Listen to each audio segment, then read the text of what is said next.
ನಮಸ್ತೆ ಸ್ನೇಹಿತರೆ, ಕ್ವಿಕ್ ಮನರಂಜನೆಗೆ ಸ್ವಾಗತ. ಬಿಗ್ ಬಾಸ್ ಕನ್ನಡ ಸೀಸನ್ 12ರ ಗ್ರ್ಯಾಂಡ್ ಓಪನಿಂಗ್ ನಡೆಯೋಕ್ಕೂ ಮೊದಲು ಅಂತಂದರೆ ಕ್ವಾಟ್ಲೆ ಕಿಚನ್ನ ಫೈನಲ್ನಲ್ಲಿಯೇ 3 ಹೆಸರನ್ನು ರಿವೀಲ್ ಮಾಡಲಾಗಿದೆ. ಮಂಜು ಭಾಷಿಣಿ, ಕಾಕ್ರೋಚ್ ಸುದಿ ಹಾಗೂ ಮಲ್ಲಮ್ಮ ಹೆಸರನ್ನು ರಿವೀಲ್ ಆಗಿದೆ ಅಂತಲೇ ಹೇಳ್ಬೋದು. ಇದರಲ್ಲಿ ಸಾಕಷ್ಟು ಗಮನವನ್ನು ಸೆಳೆದಿದ್ದು ಮಲ್ಲಮ್ಮ ಅವರು. ಇವರು ಮಾತಿನವಲ್ಲಿ ಮಲ್ಲಮ್ಮ ಅಂತಲೇ ಫೇಮಸ್ ಆಗಿರೋರು. ಹಾಗಾದರೆ ಯಾರಿವರು, ಅವರ ಹಿನ್ನೆಲೆ ಏನು, ಅದರ ಬಗ್ಗೆ ಸಂಪೂರ್ಣ ಮಾಹಿತಿಯನ್ನು ನಿಮಗೆ ಈ ವಿಡಿಯೋದಲ್ಲಿ ತಿಳಿಸಿಕೊಡ್ತೇನೆ. ಆದ್ದರಿಂದ ಸ್ವಲ್ಪವೂ ಸ್ಕಿಪ್ ಮಾಡದೆ ಪೂರ್ತಿ ನೋಡಿ. ಹಾಗೆ ನೀವಿನ್ನೂ ನಮ್ಮ ಚಾನಲ್ನ ಸಬ್ಸ್ಕ್ರೈಬ್ ಮಾಡಿಲ್ಲ ಅಂತಂದರೆ ದಯವಿಟ್ಟು ಸಬ್ಸ್ಕ್ರೈಬ್ ಮಾಡಿ. ಹೌದು ಸ್ನೇಹಿತರೆ, ಕಳೆದ ಬಾರಿ ಉತ್ತರ ಕರ್ನಾಟಕದ ಪ್ರತಿಭೆ ಹನುಮಂತ ಅವರಿಗೆ ಬಿಗ್ ಬಾಸ್ನಲ್ಲಿ ಅವಕಾಶವನ್ನು ನೀಡಲಾಗಿತ್ತು. ದೊಡ್ಡ ಮನೆಗೆ ಬಂದಿದ್ದು ಅಲ್ಲದೆ ಗೆಲುವನ್ನು ಕೂಡ ಕಂಡಿದ್ದಾರೆ. ಈ ಬಾರಿ ಮಲ್ಲಮ್ಮ ಅವರು ಬಿಗ್ ಬಾಸ್ಗೆ ಬಂದಿದ್ದಾರೆ ಅಂತಲೇ ಹೇಳ್ಬೋದು.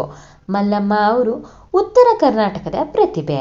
ಯಾದಗಿರಿ ಜಿಲ್ಲೆಯ ಸುರಪುರ ತಾಲೂಕಿನ ಸಣ್ಣ ಹಳ್ಳಿಯವರು. ಕೆಲಸಕ್ಕೆಂದು ಬೆಂಗಳೂರಿಗೆ ಬಂದಿದ್ದವರು. ಅವರು ತಮ್ಮ ಮಾತಿನ ಮೂಲಕ ಸೋಷಿಯಲ್ ಮೀಡಿಯಾದಲ್ಲಿ ವೈರಲ್ ಆದವರು. ಇಳಿ ವಯಸ್ಸಿನಲ್ಲಿ ಅವರು ಉಳಿದ ಸ್ಪರ್ಧಿಗಳ ಜೊತೆ ಹೇಗೆ ಸ್ಪರ್ಧಿಸ್ತಾರೆ ಎಂಬುದನ್ನು ಕೂಡ ಕಾದು ನೋಡುವ ಕುತೂಹಲ ವೀಕ್ಷಕರಲ್ಲಿ ಮೂಡಿದೆ ಅಂತಲೇ ಹೇಳ್ಬೋದು.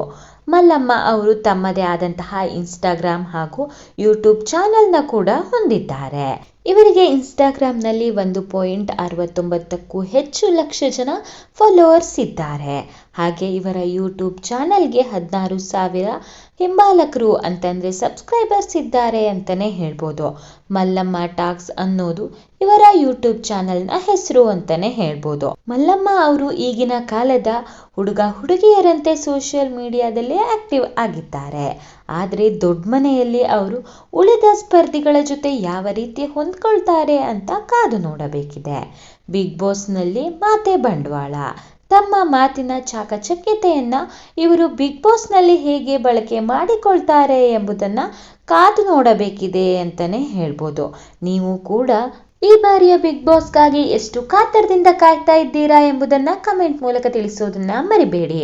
ಇನ್ನಷ್ಟು ಬಿಗ್ ಬಾಸ್ನ ಎಕ್ಸ್ಕ್ಲೂಸಿವ್ ಮಾಹಿತಿಗಾಗಿ ನಮ್ಮ ಚಾನಲನ್ನು ಸಬ್ಸ್ಕ್ರೈಬ್ ಮಾಡಿ. ಮತ್ತೆ ಮುಂದಿನ ವಿಡಿಯೋದಲ್ಲಿ ಸಿಗೋಣ. Thank you for watching.